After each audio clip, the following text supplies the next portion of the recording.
tí a bá ti lajú ta jí sáyé nǹkan kan tó máa kọ́kọ́ sọ fún ẹni tó mọ̀ọ́re lọ́kàn ni láti dúpẹ́ lọ́wọ́ Ọlọ́run nítorí pé kò ń ṣe agbára èmi àti ẹ láti sùn láti jí láyọ̀ àtàlàáfíà bí kò ṣe agbára Ọlọ́run ọba àṣèrè èèyàn ló sọ pé Ọlọ́run ọba ò sí gbogbo ibi lọ́lọ́run ọba mi wà bẹ́ẹ̀ ni òun ló fi jẹ́ pé gbogbo ìgbà gbogbo nǹkan tá bá ti ń ṣe ó tẹ́ wa lọ́rùn àbí kò tẹ́ olórin kan ló ní ìgbà tó bá tẹ́ wa lọ́rùn you are the most high bí ó sì tẹ́ wa lọ́rùn you are the most high God aburú ò ní tẹ́ wa lọ́rùn lágbára lọ́wọ́ Ọlọ́run tó bá kù díẹ̀ fún wa ẹ má jẹ́ ká sọ̀rọ̀ ìtì náà lábẹ́ bó ṣe lè wù kó rí ẹ nígbàgbọ́ pé ó ń bọ̀ wá dáa ìyẹn tá a bá ti kánjú o nítorí pé bàbá kanjú jòló ọ̀rọ̀ ìgbà ẹ̀ kò mà tó ṣe kò dẹ̀kún kò kọ ọbẹ̀ kí ló wá dé ta wá ń kánjú ìgbà tó bá kánjú lọ́bẹ̀ tó gbóná tó bá wá tutù ńkọ́ àhán òun ló fẹ́ fi la ìmọ̀ràn ní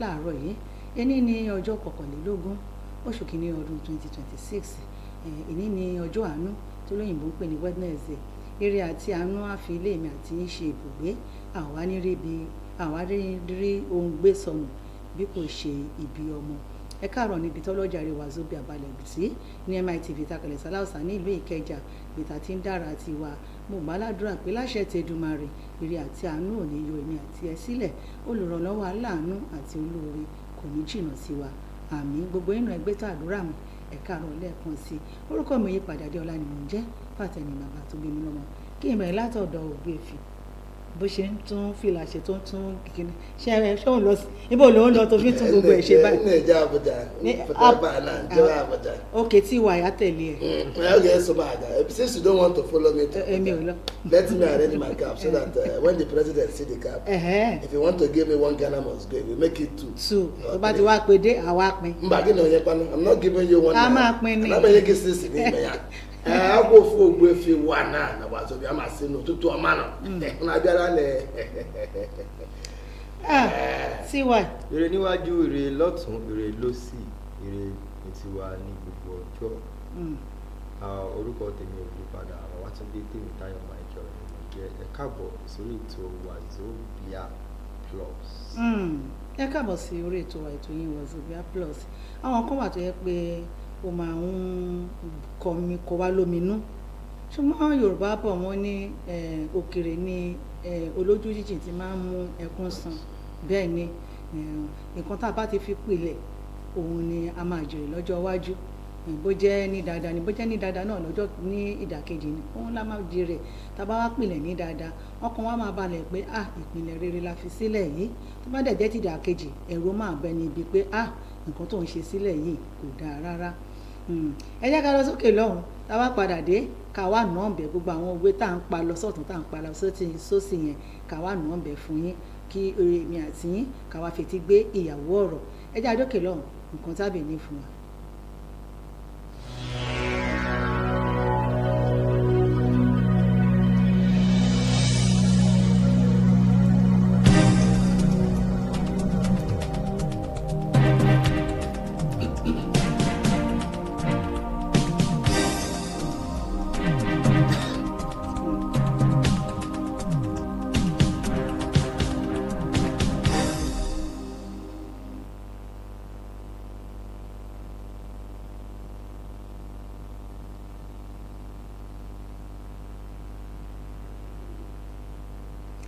ẹ káàbọ̀ padà sórí ètò yín Wazobia àwọn nǹkan kan wà tó jẹ́ pé a máa ń wò láàrin ara wa tí ọlọ́mọ bá bímọ tó bá ṣe dáadáa ẹ bá fi ń wò pé ọmọdé ló ṣe dáadáa tí wọ́n bá jẹ́ òbí rere ìyẹn ni wàá máa wò lọ́kàn yẹn pé báwo ni tèmi ṣe jẹ́ ṣùgbọ́n òbí rere ìyá rere bàbá rere alágbàtọ́ rere tó bá tọ́ ọmọ ẹ̀ á pa ọmọ ẹ̀ níbi tó wù ú lọ́kàn láti dé kódà jù bẹ́ẹ̀ yẹn lọ bẹ́ẹ̀ ni kí nìkan tá a fẹ́ gbé yẹ̀wò lénìí Yorùbá bọ̀ wọ́n ní tọ́ ọmọ rẹ kó lè fún ẹ ní ìsinmi Yorùbá tó bọ̀ wọ́n ní ilé láti ń kẹ̀ṣọ́ ròde o ṣùgbọ́n lábẹ́ bẹ́ẹ̀ náà tá a bá tọ́ ọmọ wa tó bá fún wa ní ìsinmi kò sí nǹkan tó dùn tó Ògbéèfì tọ́ ọmọ rẹ kó lè fún ẹ ní ìsinmi. Train up a child in the way he should grow and when he is old he will not depart from it tí ó jẹ. Yàtàrà mi sọ wọn àgọ fún ma if you don't train your child well it is still you that will suffer it in the future.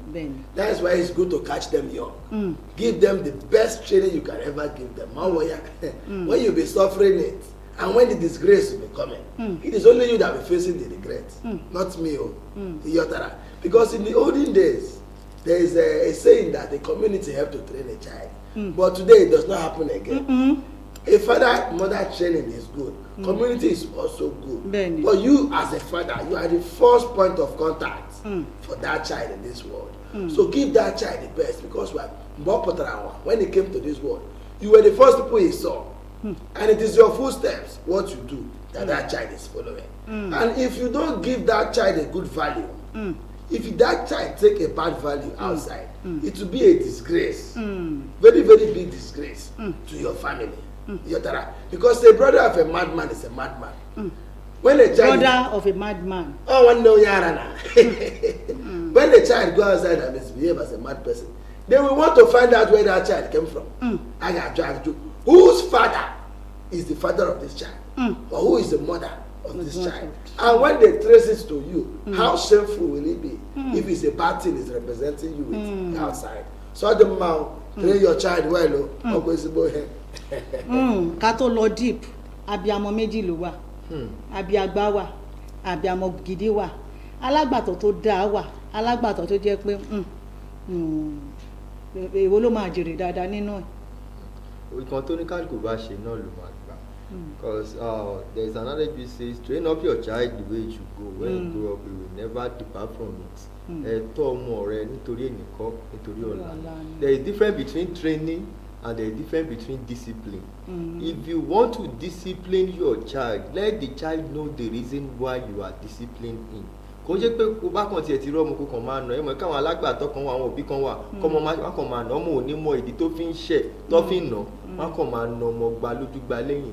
Ẹ jẹ́ kí ọmọ ẹ fún ní structure. This is the reason why I'm beating you. Ẹ mọ̀ ké nígbà yẹn, nígbà àwọn bàbá wa láyé àtijọ́, ó ní àwọn nǹkan tí wọ́n ṣe. They have a kind of way whereby they train us. Wọ́n máa ń pe àwọn kan ní, wọ́n máa ń sọ pé tá bá lọ sínú òjò bí àpẹẹrẹ, tá bá lọ sínú, má fọwọ́ sí inú òjò nínú kí ló korúkọ tó máa ń sọ yẹn. Kò tó bá fọwọ́ sí. Nítorí tó ara bá sán. Tára bá sán, má dúró sẹ́nu ọ̀nà. Àwọn nǹkan báyẹn kò ń ṣe pé wọ́n kàn fi ń ṣe ìlànà fún wa láti mọ bí wọ́n ṣe ń ṣe rules and regulations. Àwọn rules and regulations ó láwọn ọ̀nà tó ti tọ́ sílẹ̀ fún wa. Ní gbogbo ìgbà yẹn ó ní àwọn bí àwọn òbí wa ṣe ń tọ́ wa bí ojú ọmọ tó bá mojú o gbọ́dọ̀ mọ́ra. There is a way whereby they will train us. It is not because of today, it is because of tomorrow. That is why discipline is very, very important. Training is very important. Ọmọ tó bá tọ́ lẹ́ni á padà délé tẹ̀kọ́, á padà dé. Kà ṣáàrí gbogbo àwọn nǹkan tó ń lọ lórí ayélujára, àwọn ọmọ àtoríṣiríṣi nǹkan tó ń ṣẹlẹ̀, àwọn ọmọ tí wọ́n tọ́ ni. Ọmọ tó bá tọ́ tó bá dé ta gan, wọ́n á ránṣẹ́ sí àwọn òbí pé ta làwọn tó bí àwọn òbí ẹ̀rí ẹ̀kọ́ o.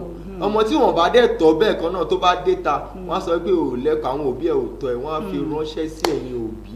Nítorí ẹ̀ ni pé a ṣe sọ pé ẹ̀yin ọmọ tẹ̀ ń bí yìí kí ẹ ṣe kí ni, kí ẹ jẹ́ ká tọ́ wọn. Nọ́mbà tẹ́ máa pè wá sí lélẹ̀ 08030822265 08030822265. Ògbéèfì lẹ́nu ọjọ́ mẹ́ta yìí detention ọjọ́ mẹ́ta yìí tó sì ń ṣẹlẹ̀ gbóná báyìí. A sọ pé oríṣi òbí méjì ló wà, abiyamọ wà, abiyagbá wà. Abiyamọ míì tó bí ọmọ láti inú ẹ̀ kò káyé ẹ̀ bàjẹ́.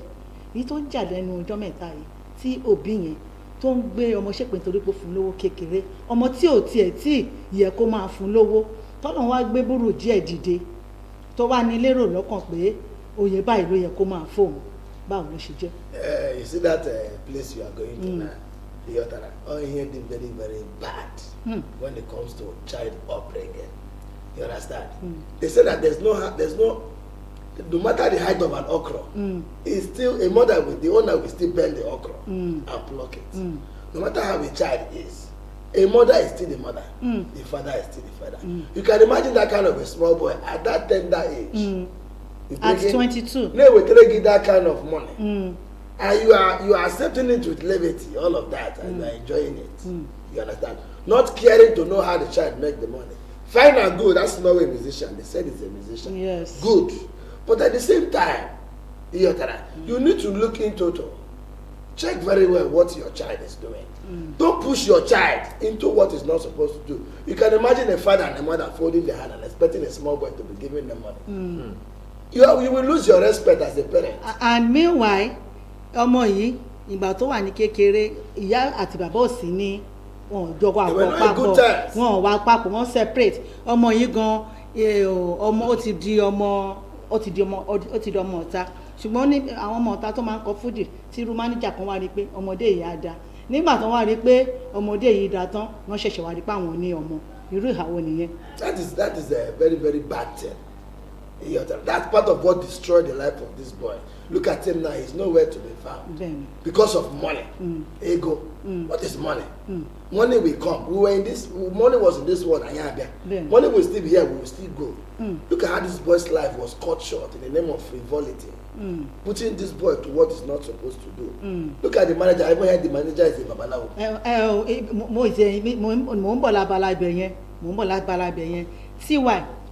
Bàbá àti ìyá wọn tọ́mọ ọmọ yẹn wá dé ọmọ ológo tán ẹ wá bẹ ẹ̀yin méjèèjì wá bẹ̀rẹ̀ sí ní drag ẹ̀ ìyá ti fẹ́ ẹlòmíì bàbá náà ti fẹ́ ẹlòmíì ìyá wa ń wò pé ìyá wa bí ògbéfi ṣe sọ ìyá wa mú ọmọ lọ sí ọ̀dọ̀ babaláwo that is to say babaláwo tí ìyá ń lò ni ó mú lọ babaláwo wá wò tuntun ó wá sọ̀rọ̀ ẹ̀ di manager TJ ṣó dà bẹ́ẹ̀ tí àwọn èèyàn pọ̀ níta.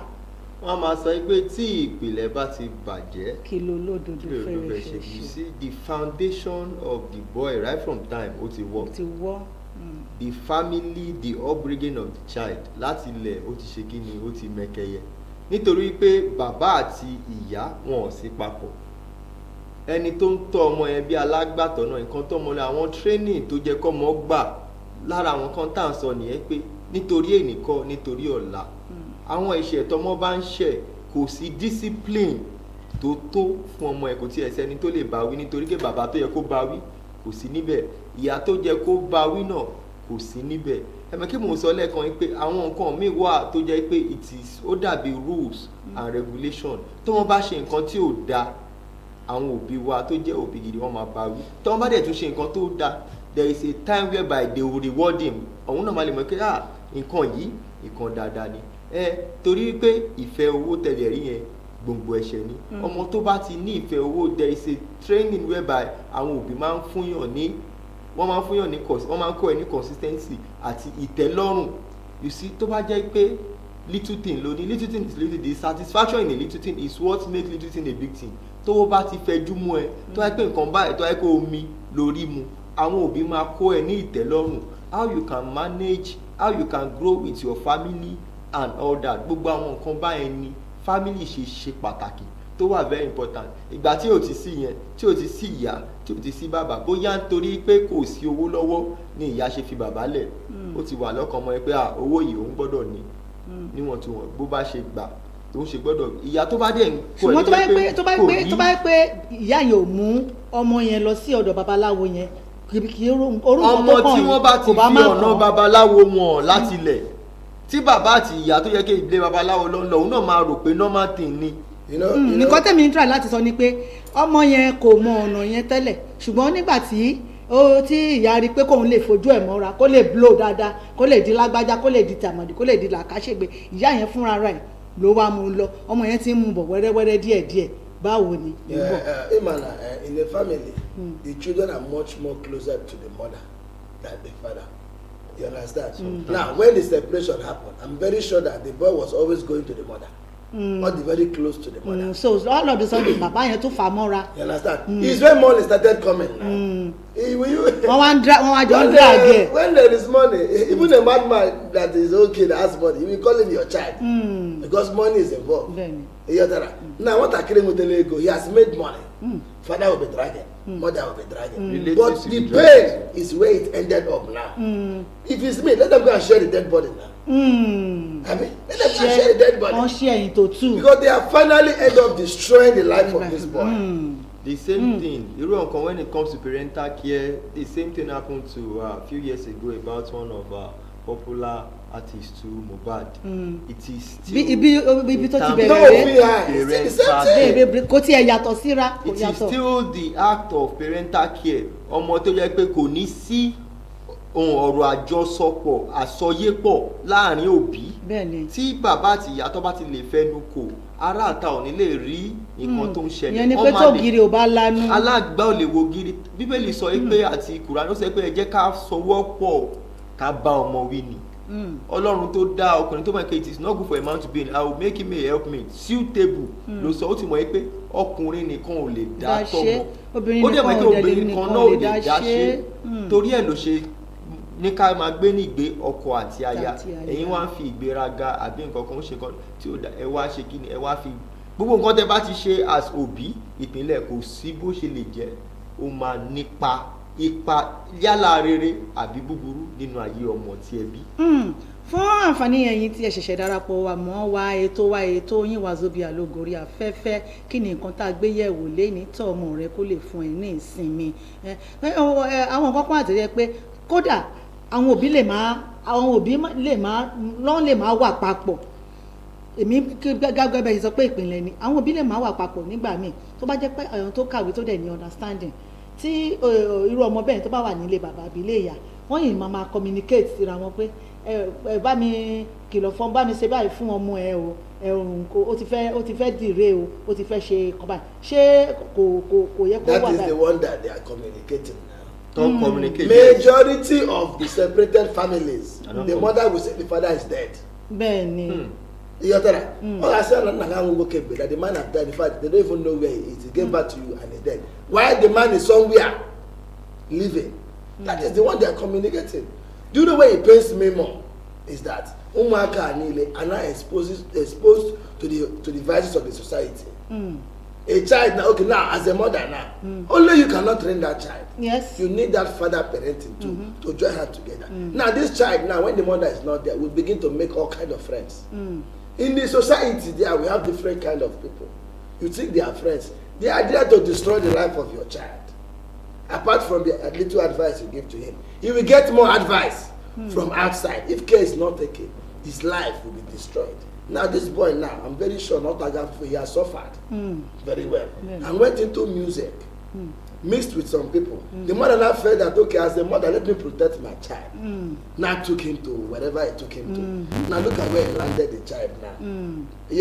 So please, my own. Ìyá yẹn wá ń wò pé òun ló mú lọ síbẹ̀ yẹn tó fi gbé ojú bẹ́ẹ̀ yẹn lọ so kí ló wá dé tó ṣe ní tọ́jú òun jù bẹ́ẹ̀ yẹn lọ. Entitlement mentality. Ṣùgbọ́n ó ti gbàgbé nǹkan kan ọmọ yẹn tó bímọ at the age of 20 ó tètè bímọ nítorí pé owó wà lọ́wọ́ ẹ̀ bá yẹ pé kò tètè bímọ tó yẹ pé ó dàbí pé ó kù díẹ̀ káàtó ni ogún ọdún mẹ́wàá ẹ̀ ní ọmọ yẹn lè má lérò láti marry láti bímọ. Àwọn òbí wa wá ṣe àwọn mistake kan pé gbàrà tí ọkùnrin bá ti fẹ́ yàwó ó máa gbájúmọ́ ẹbí ẹ̀ ju bàbá àti ìyá lọ tó bá ń fún yín ní 15 naira tẹ́lẹ̀ ó máa ṣe sí 25 naira àyàfà àwọn tó bá jẹ tó àjẹjó àjẹṣẹ́pè òbí tó bá wá ní understanding kò ní yọ ọmọ lẹ́nu rárá ṣùgbọ́n àwọn òbí tó wá jẹ́ abiagba náà máa wò pé nítorí pé ó ti fẹ́ yàwó torí pé ìgbà tárábìnrin yẹn máa ṣe pé ó ní ọmọ tó wà lọ́wọ́ wọn yẹn gan wọn ní rí tọ́ torí kí la gbé kílẹ̀ jù lórí ohun tí bí asọ́lànà pé bí ògbé ṣe wà bẹ́ẹ̀ mi ṣe wà ẹ̀ tí bá fẹ́ fún ìyá àti bàbá mi lówó tí mo bá ní 50,000-60,000 ọkàn mi ò tí ì lè balẹ̀ pé mo fẹ́ sẹ́ǹdì owó sí wọn torí owó tó wà lọ́wọ́ mi yìí tí máa fi jẹun ni ṣùgbọ́n tí bá yìn ní bíi 100 máa wò pé àti báyìí yọ 30 fún wọn máa ṣe falala tí òbí bá ń ro nǹkan bẹ́ẹ̀ yẹn at least pé ó ṣe wọ́n rìn náà àgbàwá búra tẹ́gbẹ̀ẹ́ ò bá ṣe é rí àbí tíwà. ẹ jẹ́ ká ṣe wo ní bíbá yìí kò ń ṣe gbogbo òbí ló máa ń retí pé tó bá mọ̀ nǹkan ọmọ wọn ò tí tọ́ pé ó gbọ́dọ̀ ṣe dandan ó gbọ́dọ̀ ṣe fóun ìkan tí àwọn òbí mi máa ń gbé lérò ni pé kí ìwọ fúnra rẹ kó ṣáà ti wà láyé rẹ kó ti tójú bọ́ ẹ mọ̀ kí àwọn nǹkan mẹ́ta ló ṣe pàtàkì nínú ayé ẹ̀dá kí wọ́n lè fi lọ àlùyọ tí ẹ̀dá bá ti wà ó gbọ́dọ̀ ní olùdámọ̀ràn ẹlẹ́ẹ̀kejì ó gbọ́dọ̀ ní ẹni tó bẹ̀rù ẹlẹ́ẹ̀kẹta ó gbọ́dọ̀ ní mẹ́ńtọ̀ ẹni tó máa tọ́ sọ́nà nǹkan báyìí ló gbọ́dọ̀ ṣe tí mentor póríṣiríṣi o tẹ́ bá mentor pẹ̀ tó máa lè póríṣiríṣi. mislead ẹ̀ ń kọ́ Ìyẹn náà tó lè láìsọ gbọ́dọ̀ irú ní oyè ni tá à ń mentor. sọ mentor tó ní nìyẹn o mentor póríṣiríṣi Ẹ máa mentor gbọ́ tó o. ní rèé. mentor tó bá ní mentor tó bá jẹ́ pé ìwọ fúnra rẹ o ti mọ̀ wípé nǹkan báyìí báyìí tó ti mọ̀ lọ́kàn rẹ tó bá ní ìwọ náà máa mọ irú mentor ó ní irú àwọn èèyàn tó lè ṣì ẹ́ lọ́nà tí wọ́n náà gbọ́dọ̀ mọ̀. When you have a mentor tó bá ní mentor tó ń tó ẹ sọ́nà pé àwọn nǹkan báyìí tó kò ń ṣe nǹkan tó lè ṣe àwọn nǹkan báyìí tó jẹ́ pé ìwọ ọkùnrin tí wọ́n bá ń ṣẹlẹ̀ o lè lọ báyìí pé ẹ wá nǹkan báyìí báyìí mo máa dojú kọ kí làwọn nǹkan tí mo lè ṣe ẹni tó ti wà ní irú nǹkan tó bá ń ṣe tó yẹ pé ó ti ṣe àṣeyọrí nírú ẹ̀ tó bá jẹ́ pé orin ló ń kọ wà ní àwọn kan tó yẹ pé òun wò ní àwọn tó ti ṣàṣeyọrí náà mọ̀ gbèsè tó ń gbé tí òun wò ní àwòkọ́ṣe wọn kọ́ sórí ó di dọ́kà ṣìírí bá tu àbí. tọ́ba àwọn kan míì wà sir in anything you are doing tó bá ti lè ní ẹni tó yẹ pé òun ló ń wò bí àwòkọ́ṣe àwọn nǹkan tó bá da lára ẹ̀ òun ni wọ́n máa wò. Emma, what Olori is trying to tell you is that when you say mentor, that is somebody you are looking up to. Someone you are looking up to. You understand? Like some arm robbers, hiding arm robbers. Kama ní arm robbers tó jẹ́ pé So you àṣírí understand? That is the positive aspect you are talking. We also have the negative aspect. Negative ẹ̀ wá It's pọ̀ just that nowadays. they want a mentor, they choose you that you are choosing a mentor. Bẹ́ẹ̀ni Use yourself. Use yourself. That is it. And let God help you because you will be seeing white, but that white is black. Ẹ jẹ́ ká mú ní ẹnu ijọ́ mẹ́ta yìí àwọn pastors kankan tí àṣírí wọn tú lẹ́nu ijọ́ mẹ́ta yìí táwọn kan ń worship pé àwọn èèyàn rẹ̀ nígbà táṣírí wọn tú kí irú ìwọ èmi kí wá lọ mú wọn as mentor irú àwọn tó ń lọ sí church wọn àwọn tó ń lọ sí church wọn àwọn míì wọ́n ti padà torí pé wọ́n rò pé church wọn ni the best irú àwọn yẹn téèyàn bá wà lọ mú wọn ní wọn kọ́ sórí do as I do náà sọ do as I say ni wọ́n sọ kì í ṣe do as I do. Nítorí ẹ̀ nìkan ni wọ́n ṣe sọ́ngbà lọ́wọ́ ó ní ọ̀rọ̀ ẹnu mi ni ẹ máa gbọ́ òun náà ni do as I say don't do as I do. I get my point. Ìwọ náà tó fẹ́ copy and paste you must know what to copy for you not to copy wrong. You must tó bá fẹ́ tẹ̀lé èèyàn àwọn nǹkan tó da lára ẹ̀ tó mọ̀ kí àìkan báyìí báyìí this is the kind of thing I can emulate from this person that is why they call him mentor. That is why they use the word mentor. There are some things whereby wọ́n gan tó ti rí pé nǹkan tó mọ̀ kí àìlè yóò ṣe ẹgbẹ́ ló ń ṣe wà á ti máa rí ẹni tó bá ń ṣe nǹkan kò sọ́gbọ́n ẹ̀ wọ́n máa ní èéfín níwà tó bá dọjọ́ kan á ṣàṣìrò wà á ti mọ̀ pé lè ṣe àwọn nǹkan tó bá dá lára ẹ̀ ló máa copy àwọn nǹkan tí ò dá lára ẹ̀ ò ní copy. That is pé ò ní dára dé pátápátá nọ́mbà tẹ́ máa pèrè ká tó lọ sókè lọ 08030822265 ìhàwó ló kọ sí yín kí ni nǹkan tá a gbé sọ lẹ́ni tọ́ ọmọ rẹ kó lè fún ẹ ní ìsinmi asọ́pọ̀ oríṣi àbí ọmọ méjì ló abíagbá wà abíamọ́ wà abíamọ́ kan kò tó ẹ̀kọ́ múwámúwá ni títí wọn bí ilẹ̀kùn tí wọn ò sọ pé gbàrí múwámúwá ni irú òbí wo ni títí yín irú alágbàtọ́ wo ni títí yín irú ẹni ọlọ́run wo lẹ́yìn nítorí pé ó tún kọ àwọn ènìyàn ọlọ́run náà irú èèyàn ọlọ́run wo lẹ́yìn náà ṣé kàwò yín àwò àríkọ́ṣe ni àbí àríkọ́gbọ́n torí ọ̀pọ̀lọpọ̀ pásítọ̀ àáfà àtòníṣẹ̀ṣe náà ti dàrí kọ́gbọ́n ní ìsìn tá a ṣe irun wọn tún lọ́tún lọ́sìn tá a dẹ̀ ń wò wọ́n àṣà àwọn tó jẹ́ pé a lè fọkàn tán gẹ́gẹ́ bí tiwa yìí ti sọ ìhà wo ni àsìkò ṣìwà ẹ̀yin òbí ọmọ yín ló kù sí o ọmọ yín ló kù sí nígbà tí a bá ń expect ọmọ 22 years torí pé ọlọ́run kàn gbógo fọ́lẹ̀ kí lẹ fẹ́ kó fún yín kó ra lé fún yín kó ra mọ́tò fún yín wàrà ẹ ti wà nílé ọkọ mi àmọ́ àwa especially àwa ìyá bàbá tí gbogbo ayé ìyá yìí tó bá ní ní títí tiẹ̀ èpè ńlá tó wá ṣẹ́ fún ọmọ ẹ ó wá padà sí nítorí ordinary owó tó fún ẹ tó ní kò tó ó wá ní ó fún ìyàwó ó lè compare ìyàwó ẹ pẹ̀lú ìwọ náà ìyẹn alákọ̀ọ́kọ́ ìyàwó ti gbé bùkátà dání ìwọ wà nílé ọkọ ẹ nǹkan tó bá yè fún ẹ òbí mi àìtó máa fàdúrà ràn lọ́wọ́ ni òbí mi máa fàdúrà ràn. Uncle Yoko said me, what you supposed to do, bless your child and not expect too much. When you are expecting ọmọ yẹn gan sá that is to say ìyá yẹn demand too much ni mo ní ọ̀rẹ́ kan ọkùnrin làwọn ọmọ ẹ̀ mẹ́tẹ̀ẹ̀ta àkọ́bí ẹ̀ ó ti ń fún ní nǹkan tó bá ti wá rí i pé ní á ní àǹtí adé yìí lè demand púpọ̀ láwọn ọmọ yẹn á sá fún yàn òbí tó reason pẹ̀lú yàn nìyẹn àwọn ọmọ yẹn á sá fún yàn ẹ̀kan lóṣù ẹ̀ẹ̀mejì lóṣù máa kàn ní mo yọ sí ẹ lọ́rùn o by style dẹ ni by style ló máa fi sọ mo yọ sí ẹ lọ́rùn kí ló fẹ́ fún mi o ó ní tó bá ti ń béèrè lénìí tó ń béèrè lọ́la tó ń béèrè lọ́tọ̀la ó ló máa sú ọmọ yẹn. Because you don't know what the child is going through. nǹkan tó sọ nìyẹn pé òun ní mo mọ̀ nǹkan tó ọmọ yẹn ń go through at that point in time ọmọ yẹn lè máa ní owó lọ́wọ́ lọ títí màá máa dì máa òbí mi ya ni mo fẹ́ raṣọ ó dẹ̀ gbọ́dọ̀ mú sílẹ̀ ni.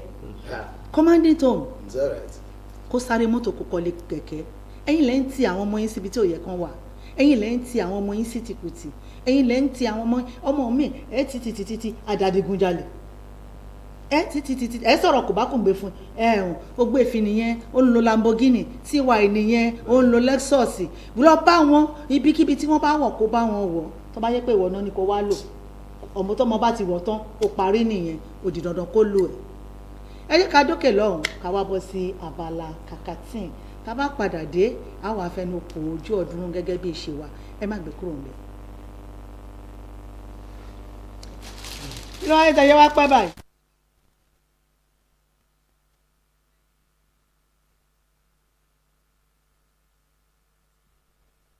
kòkòrò ara rẹ̀ yóò tí ì lọ ni. kò máa tí ì lọ o ó tilẹ̀ ti sún mi. má mi kàn ọ̀nà àbáyọ ti wà. o ò tí ì gbọ́ ni nípa Kakatin sulfur ointment.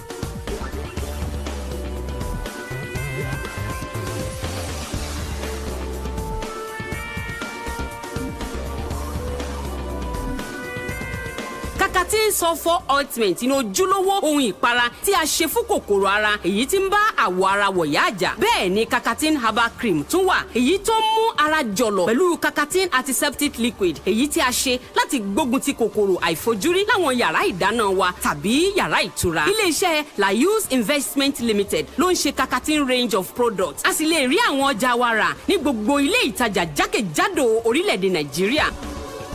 Kakatin sulfur ointment ojúlówó ìpara amáradán láì lábàwọ́n.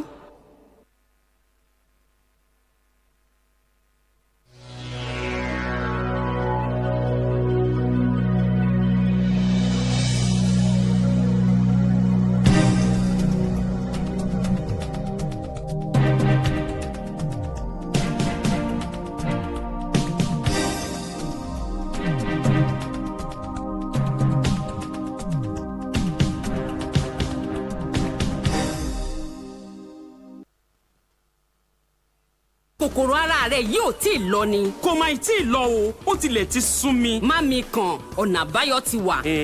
o ò tí ì gbọ́ ni nípa Kakatin sulfur ointment.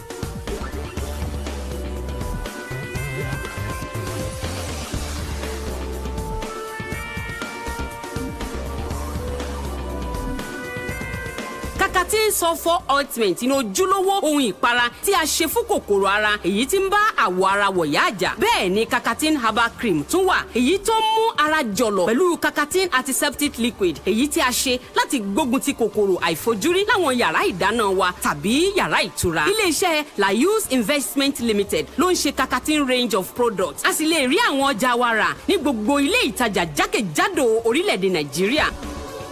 Kakatin sulfur ointment ojúlówó ìpara amáradán láì lábàwọ́n. ẹ̀yin tí wàá ṣàgbádùn wa ẹ̀mú tiyín ẹ̀yin tó bá yẹ pé abiyagba ni ẹ̀mú tiyín ẹ̀yin abiyamọ àgbè fún yín lọ́kùnrin lóbìnrin atalágbàtọ́ ẹlòmíì gan kò ń ṣe òun ló bímọ ṣùgbọ́n bó ṣe máa tọ́jú ọmọ lọ́mọ ẹ máa rò pé ó ní àwọn aláwọ̀ funfun kan tó ń ṣò lẹ́nu ọjọ́ mẹ́ta ọmọ tí máa yìí tọ́ ojú 100 lọ ọmọ mélòó lòun bí ọmọ 2 péré ló bí ojú 100 lọ ṣùgbọ́n ká tó tẹ̀síwájú abala Kakatin la wà yìí níbi tí a ti ń polówó Kakatin pharmaceutical company Laius àti Kakatin pharmaceutical company a ní aṣojú wọn láti iléeṣẹ́ Kakatin bẹ́ẹ̀ ni Kakatin ò gbé èfì. yàrá wọ̀ la we are not part of Kakatin o. Kakatin olórí. Kakatin olórí Kakatin kí ni yín. ẹ káàárọ̀ lórí ètò yìí ètò wa tí a mọ̀ sí Wazobia èyí tí iléeṣẹ́ Mitv gbé kalẹ̀ ní Agídìgbì nígbèjà níbí. òkìní níbí báyìí o aláwùsá nígbèjà níbí. orúkọ tèmi ni ọmọbabìnrin Òní Olúwabùnmi ọmọ Àjàyí tí mo jẹ́ aṣojú fún iléeṣẹ́ Kakatin. Àwa ní Kakatin Olúbùnmi. Kakatin Olúbùnmi. Kakatin Olúbùnmi ẹ káàbọ̀ omi ẹ̀kọ́ náà ni ìgbà tá a ti rí màmá wa marketing manager tá a ti rí assistant tó ti rán ẹ̀yìn wá àti mọ̀pá ti rí gbogbo wọn náà nìyẹn but notwithstanding iléeṣẹ́ Kakatin abalẹ̀ láwa yìí kí ni àwọn iléeṣẹ́ Kakatin ní fún wa àìtọ́ ti ní fún wa àti tọ́yìn tó máa ní. Iléeṣẹ́ Kakatin òdú ni wọ́n kì í ṣe àìmọ̀ fún olóko gẹ́gẹ́ bí ẹ ti mọ̀ tipẹ́tipẹ́. Iléeṣẹ́ Kakatin wọ́n ń ṣe oríṣiríṣi àwọn ohun amáyédẹrùn bíi Kakatin liquid èyí tí a lè ta sómi láti fi wẹ̀. Bóyá kó máa jẹ́ ká máa rí. Bẹ́ẹ̀ ni láti fi tún agbègbè wa ṣe. A lè fi inú ilé ìdáná wa àti ilé ìgbọ̀nsẹ̀ ó máa ta yẹ́rìyẹ́rì báyìí tá bá gbóòórùn ẹ̀ inú wa máa dùn ara wa yá gágá ó máa jẹ́ kí àìsàn tàbí àwọn kòkòrò oríṣiríṣi kí wọ́n jìnnà sí wa. Bákan náà a ní Kakatin body cream èyí tí ó ń mú ara jọ̀lọ̀ tó mú ara dán. Bákan náà a tún ní Kakatin hair cream irun tó ń gbọ̀n irun tó ń já irun oníṣíṣí lórí àti bẹ́ẹ̀ bẹ́ẹ̀ lọ tẹ́ bá fi parun ó jẹ́ kí irun kó wù kí irun kó dùn kí irun kó dán kó dùn rí. Bákan náà a ní Kakatin powder èyí tí a lè fi pa ọmọ lára àwọn àgbàlagbà náà lè lò pàápàá jùlọ ní àsìkò ooru tá a bá gbọ̀n sára ó máa mú kí ara kó máa dán kára kó máa jọ̀lọ̀. ògbéfi níbẹ̀rẹ̀ fún yín o. Gbogbo kòkòrò ara ń sú ara ń hunjọ ó máa mú kó dán dáadáa. Èyí tó tún wá èyí tó kẹ́yìn ní tá a ní lọ́wọ́lọ́wọ́ báyìí òun ni Kakatin sulfur. Eléyìí tí ẹ̀ ṣiṣẹ́ púpọ̀ tẹ́ bá rí làpálàpá lára ní orí tẹ́ bá fi pa in fact ó máa mú ara kó dán. Òun ló jẹ́ kára òun ló jẹ́ kára ògbéfi dán. When looking at that, you know Kakatin is making her pretty. Bẹ́ẹ̀ ni o ṣé wá rí èèyàn ọkùnrin tẹ́ bá shave after shave tẹ́ fá irun gbọ̀n yín àbí irun orí yín ẹ̀yìn ẹ̀ lè fi pa kò ní jẹ́ kí irun kí orí àbí ara kó máa so ìyẹn Kakatin sulfur. Àwa obìnrin náà a lè fi sí ìlà irun wa lẹ́yìn tá a bá ṣe irun tán ó mú ara dán ó mú ara jọ̀lọ̀. ìyẹn wá kéré nínú ohun tí Kakatin ti ṣe ní àìpẹ́ bẹ́ẹ̀ ni àìpẹ́ yìí a fẹ́ ṣe 20 years anniversary èyí tí a ti gbé Kakatin iléeṣẹ́ Kakatin kalẹ̀ a fẹ́ ṣe 20 years anniversary èyí tí à ń wo ojú ta ní ojú lọ́nà fún àwọn ohun mèremère tí iléeṣẹ́ Kakatin tún máa ṣe fún wa níbẹ̀ so mo yẹn fún kí yín pé àti èmi àti ẹ̀yin àti olólùfẹ́ Kakatin jákèjádò orílẹ̀-èdè àgbáyé àpò ojú lọ́nà àsìkò oríire náà. Sọ́fọ̀ ni ògbéfi ń lò. When I finish shaving, I apply it. Ó tún máa fakọ sí. Then my hair too. I have it too. Maybe table or if you like, I bring the picture. You see, it's just there. I just position all of them there. Gbogbo ilé ló gbọ́dọ̀ ní Kakatin. Yes, you have been saying that. Bẹ́ẹ̀ni, tí ẹ̀fọn bá jẹ ọmọ tẹ́ rí àpá ẹ̀fọn lára ẹ̀ ṣàrà mọ́ Kakatin cream ẹ fi pa. It can go for mosquito bite too. Gbogbo ohun tó bá tẹ́ bá rí lára ọmọ yín tí ó lè mú kí ẹwà wọn kí ó bàjẹ́ ẹ mú Kakatin ẹ fi pa. Ògbéfi oníbèrè. Ìbéèrè mi ìbéèrè wo kanjọ́ra àdìdè náà. I have to mix it together. Bẹ́ẹ̀ni bẹ́ẹ̀ni bẹ́ẹ̀ni. Ìbéèrè I want to béèrè is that because like you say we only know of their company the one at Ipaja. You understand? I don't know if they have plans or already have because I know they have marketing distributing. Do they have plans or have their company outside Lagos? Bẹ́ẹ̀ni o iléeṣẹ́ Layus Investment Limited tó ti wá di Kakatin pharmaceutical company nísìn èyí tí olóníṣẹ́ wa tó fi kalẹ̀ sí 27 Kakatin road ní Mosan bus stop Ìpájà nílùú Èkó ń bí bẹ́ẹ̀ ni a ní alágbàtà káàkiri orílẹ̀-èdè àgbáyé síbẹ̀ a tún fẹ́ àwọn alágbàtà sí ẹni tí ó bá fẹ́ máa ta ọjà tí ó fẹ́ máa ta àwọn iṣẹ́ tí Kakatin ń ṣe àwọn ohun èlò tí Kakatin product tí Kakatin ẹ kàn sí wa lórí ẹ̀rọ ìbánisọ̀rọ̀ wa èyí tí a máa display fún yín ní àìpẹ́ jọjọ yìí kí ẹ bá wa dòwò pọ̀ ẹ sì rí pé rere ni Kakatin ń ṣe. I'm blushing. I'm also in fact, you know that in my area, even in Ikeja here, I'm always happy when I see people. They can just say Kakatin. I'm like, hey, look at my product. Bẹ́ẹ̀ni Yorùbá sọ pé tí oògùn ẹni bá dáni lójú a máa ń fi oògùn ẹ̀gbárí ni. abájọ tí Kakatin bùnmi fi ń dán. mo gbọ́dọ̀ máa dán mo gbọ́dọ̀ máa dán mo gbọ́dọ̀ máa jọ̀lọ̀ láwùjọ tí mo bá dé mo gbọ́dọ̀ máa rí i pé Kakatin ń ṣiṣẹ́. bẹ́ẹ̀ ni ẹ wá rí nǹkan kan nípa Kakatin láti bí 20 ọdún èyí tí a ti bẹ̀rẹ̀ sí ní ṣe Kakatin nǹkan kan ló wà níbẹ̀ tó jẹ́ kàyéfì tí ó yàtọ̀ sí àwọn other products látìgbà tí wọ́n ti dá Kakatin sílẹ̀ tí iléeṣẹ́ yẹn ti wà àwọn gbogbo product tí Kakatin ń tà kò fẹ́ gbowó kò sí yàtọ̀ bẹ́ẹ̀ iye tí wọ́n ti ń tà láti ilẹ̀ despite the economic situation of this country originality is there. Originality is there, it remains. The 100% nǹkan tó fẹ́ kẹ́ sọ nìyẹn ògbó èfì 100% originality ó wà síbẹ̀ bẹ́ẹ̀. ó dà pé Kakatin mórí ẹni yìí jí pépé o torí ó tó ògbó èfì. bẹ́ẹ̀ ni o kò sí síyàtọ̀ nínú price wọn the price remain constant and the product remain 100%. 100%. wọ́n wo nítorí pé àwọn èròjà wọn gbówó sókè káwọn náà wá reduce àwọn èròjà táwọn pé mẹ́wàá là ń lò tẹ́lẹ̀ láti fi jẹ́ kó péye ká kúkú yọ méjì kúrò bẹ́ẹ̀ àwọn ò ṣe tí wọ́n bẹ́ẹ̀ yẹn. àwọn alágbàtà káàkiri orílẹ̀-èdè àgbáyé Nàìjíríà àti àgbáyé ẹ lè pè sí orí ẹ̀rọ ìbánisọ̀rọ̀ tó wà ní orí fọ́nrán yẹn bẹ́ẹ̀ ni tàbí kẹ́ ẹ pè èmi gangan sí orí ẹ̀rọ ìbánisọ̀rọ̀ mi yìí tí mo máa pè fún wa nísìnyí 080 640 22939 mo pè lẹ́ẹ̀kan sí 080 640 22939 tí a bá fẹ́ ṣe alágbàtà. Ọlọ́run ló sọ pé káwọn náà gbó lẹ́nu bí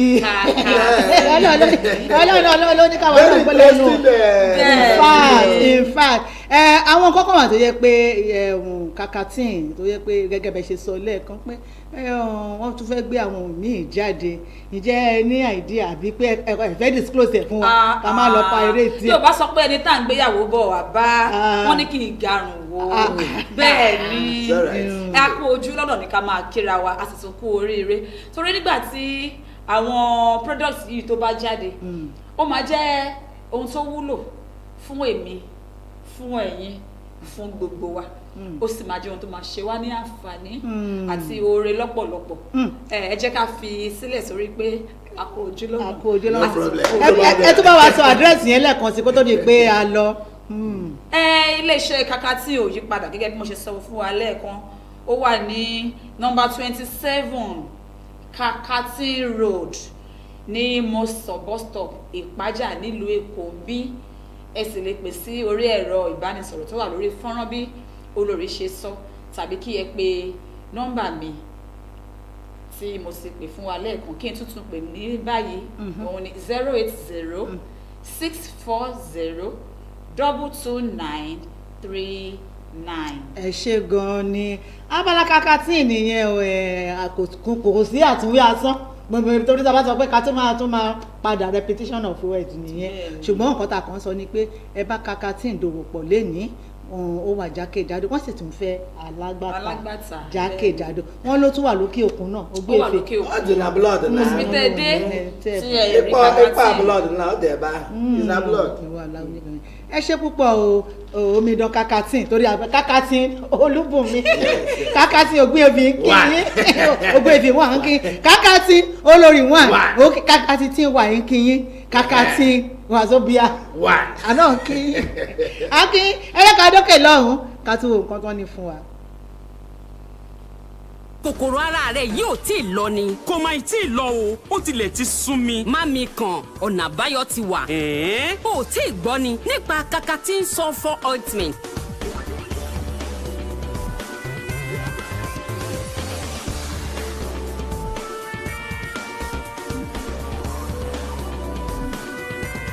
kakatin sulfur ointment ní ojúlówó ohun ìpara tí a ṣe fún kòkòrò ara èyí tí ń bá àwọ̀ ara wọ̀yá àjà. bẹ́ẹ̀ ni kakatin herbal cream tún wà èyí tó ń mú ara jọ̀lọ̀ pẹ̀lú kakatin antiseptic liquid èyí tí a ṣe láti gbógun ti kòkòrò àìfojúrí láwọn yàrá ìdáná wa tàbí yàrá ìtura. iléeṣẹ́ Laus Investment Limited ló ń ṣe kakatin range of products. a sì lè rí àwọn ọjà wa rà ní gbogbo ilé ìtajà jákèjádò orílẹ̀-èdè Nàìjíríà. kakatin sulfur ointment ojúlówó ìpara amáradán láì lábàwọ́n.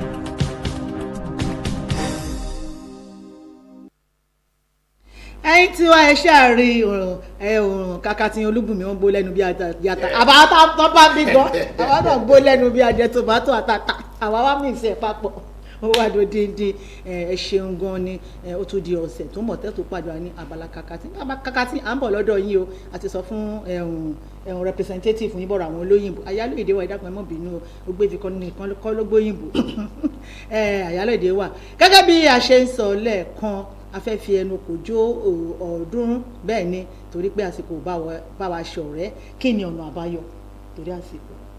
Go ofu ihe aka ga na-ekwu okwu ya biko ndị Yoruba na-akpọ ya ndị obi biko ndị ezinụlọ anyị biko nne na nna father and mother and the kindred everybody please it's time for us to do what to rearrange the way we train our children because society had go porous to a lot of violence and a lot of vices.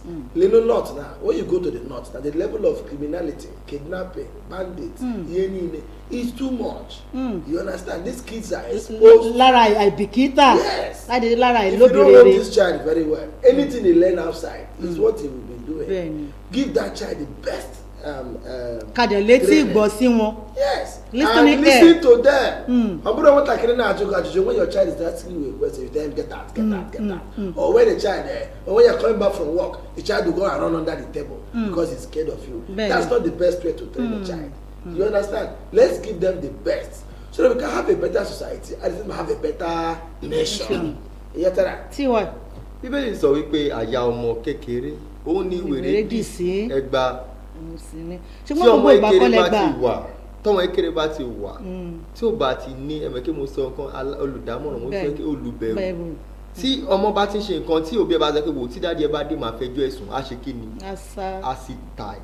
àwọn ọmọ wà tó yẹ pé tó bá ti ní ẹni tó yẹ pé olùbẹ̀rù ọmọ mi wà tó yẹ pé ó bẹ̀rù bàbá ẹ̀ jù ya lọ ọmọdé wà tó yẹ pé ó bẹ̀rù ìyá ẹ̀ jù tọmọ bá ti wà tí ó bá ti sí olùbẹ̀rù fún tẹ́nibọ́dì òjọ́ lójú nígbà tó wà kékeré tó bá di ọjọ́ ọ̀la ó máa ṣe kí ni ó máa di yanpọ̀yán rí. mo fẹ́ kí àwọn òbí àti alágbàtọ́ kí wọ́n ṣe kí ni wọ́n á tẹ́kẹ̀ àti kékeré láti má pẹ̀ka ìrókò tó bá dàgbà tán ìgbàlódé ọmọ kékeré tẹ́ bá ti kó tó máa wà pálapàla ẹ jẹ́ kí a máa bá wí kádẹ́ jẹ́ kí ó ní olùbẹ̀rù òun ni mo fi sọ yìí pé bàbá àti ìyá tí ó sì pọ̀ láti ilẹ̀ yẹn ó ti ṣe kí ni ó ti kọ́kọ́ bà foundation ọmọ yẹn jẹ́ ṣe eléyìí la fi ń ṣe lọ lórí ètò Wazobia lónìí oníyànṣe wọn lọ́bẹ̀ ṣe gbogbo ẹni tẹ́ bá wò ó pátápátá náà la dúpẹ́ lọ́wọ́ yín àdúpẹ́pẹ́ òkun Babátúndé Tèmítáyọ̀ Michael lórúkọ ti tèmi o ọmọ aṣẹyọ òrùn ni mí amórígbóná lálá tó bá yọ alẹ̀ ta amórí tutù mi nìtọ́jọ́rọ̀ nǹkan amórírọ̀ pẹ̀sẹ̀ ọmọ àfihàn kòǹdé ní mi àfijà sínú pé tèmi rántà owó wà owó òrèbì kankan ẹ̀rọ bá ń sọ̀rọ̀ tèmi ní 0027156 6134 lórí Facebook Babatunde Michael Temitayo Monje lórí TikTok MC C1. Ebefe. We go Jordan T. Let me ask him very well. Is that the length of your name? Amori gbóná lala yẹn. Òun ni ó máa ń ṣe nígbà púpà. The way you started saying it, I'm very long note. If I carry long note, to feed that long note. Ọmọ Yorùbá ni mí, and a typical Yorùbá boy. Yeah, okay. So bad. In another one, can you hear my name? Ọmọ Ogbuefi. One. Ọmọ Palaba. Bẹ́ẹ̀ni. Kò sí minus, kò sí plus. But I want minus, I want plus, I want addition. I want positive. Sama sono ayemela keta.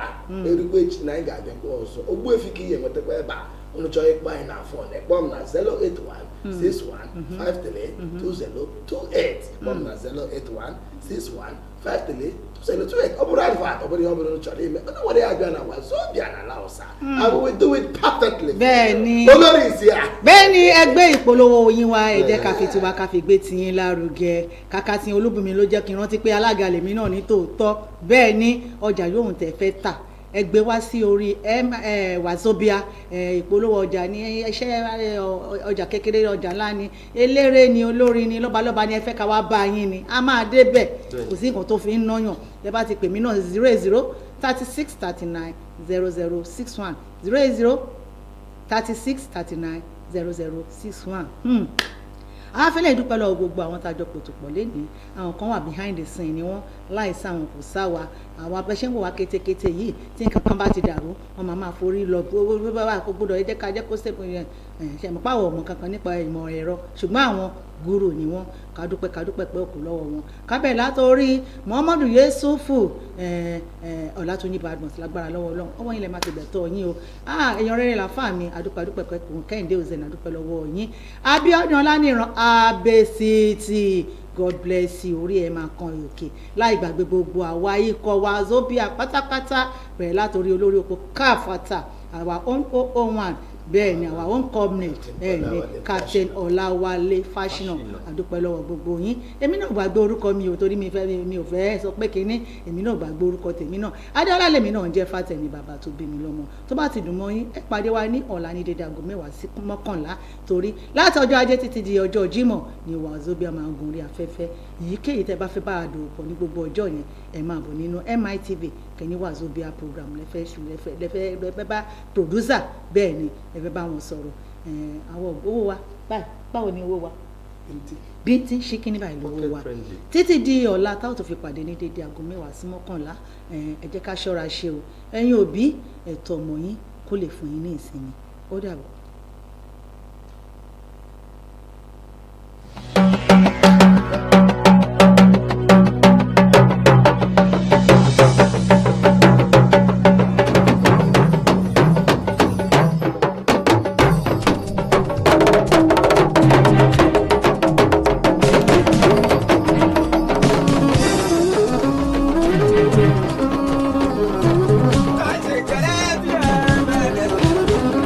Kale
Good morning and welcome again to Summit, another very interesting edition coming to you on MITV.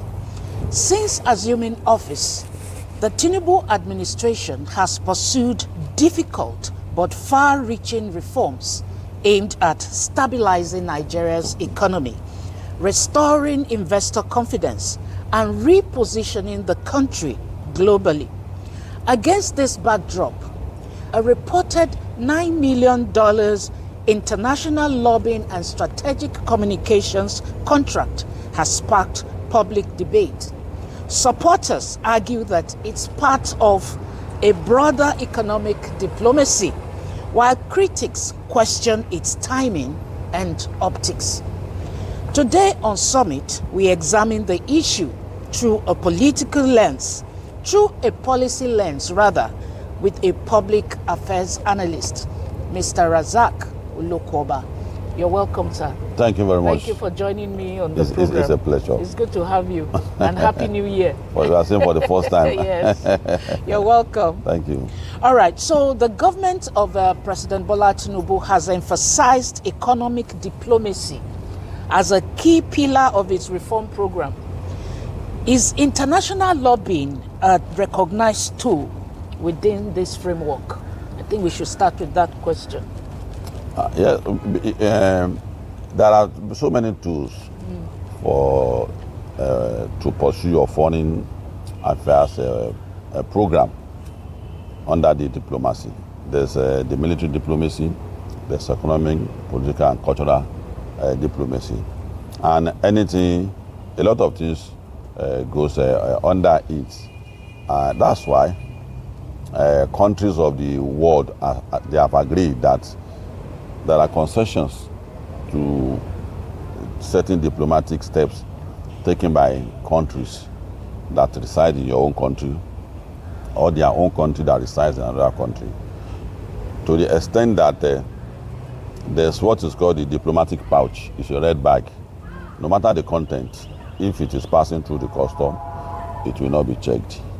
It is part of things to make a relationship between countries easy between each other. America is known to weaponize its foreign policies at times to coerce countries or to induce through aids. And other countries of the world also adopted that policy. Part of the policy of coercion or inducement America has adopted is actually rendering assistance. So, and if the intention of that country is to ensure that the policies go through, because people who is going to lobby on behalf of your country, we do so making use of certain facilities. So that facility, there must be provision for it. For instance, the land ceded to Cameroon, there were diplomats that were involved in the negotiation between us and Cameroon. There are so many instances that we can begin to mention. Even when Charles Taylor was arrested in Nigeria at that time, there are some underpinning discussions that went on with Obasanjo before we go for Charles Taylor. Maybe part of it was to ease certain difficult position Nigeria was facing that time, because we just returned to democracy that time. Embargoes, sanctions will be lifted and things like that. So when it comes to issues like that, you can't actually have a permanent bar, which also include incidents that people are also discussing about. If you give consultants people to perform responsibility for you, it is not good to change what the content is. So in this instance, I think the intention of the government is clear enough that you want to see this thing to the end. And if there's anything that is not done in an appropriate manner, that's where issues comes in. But if it is done under the appropriate manner, where it's called facilitation fee, if it's under that, guys, how is it done? How was it conducted? That means it's in order. And given what the government have said and what we have also read, that's the impression the government has given. But because in the past, there were challenges in this regard, where our diplomats has hidden under facilitation fee, and at the end of the day, the money finds its way back into the account of such diplomats and public government for a functionary. It has happened during the military, it has happened during the democracy, and that is why what you must try to understand, if some of these funds didn't find its way back to the covers of a private pocket, if it is done within the officials that were involved in the negotiation, that's fine. But outside that, that's why we need more information. We need the government to come out and explain more. For people, individuals who felt it is not wrong, if there's something at their disposal, let them come to the front and say it, because image of Nigeria is very important. It is not because when you travel at the airport and they create a separate line for Nigeria, that's not the only concern though. Another concern is countries which Trump has come out with that diplomatic language of particular concern, is when it comes to question of trust. When there is a challenge in Africa, there are 3 countries in Africa that intervention can be done through: Nigeria, South Africa, and Egypt. The attempt government does all the time to launder our image is to maintain that seat. When COVID-19 was around, vaccine was to be distributed, the 3 countries that come to the mind of international organization force in giving out those vaccines is those 3 countries. So Nigerian government will not try to do anything, or will not be careless with our image to the extent that when it comes to issues like that, they will not try to explain to the world. More so, when there are military ratings in the world today, that we should have access to certain military equipment, region by region. Europe, in Asia, North and South America, Australia, and Africa. Nigeria also become a recurring destination. So all these are the reasons why you see government trying to explain our image to the world at all time, and that is why Nigeria must also join government. It's not about 2020, 2027 now. It's also about us, and that's why you see the rest of the world, when it comes to their image in the rest of the world international, they also bought that. But because it's not going to be about Trump must leave the seat, you now begin to shatter the foreign policy of Trump to decimate the image of America. So we too must be very careful, because by and large, or give and take, Tinubu will go 2027 or 2031. The image you have battered will still be there. So that's why we have to be very careful. And our children will travel abroad. We will travel abroad. Our family will do business abroad. That is going to form the basis of the relationship with us. So when we are pursuing this narrative at times, we have to be very, very careful. I'm saying this as experts in this direction, that because of our academic knowledge about some of these matters. So, and I know how ratings of the countries in the world are done.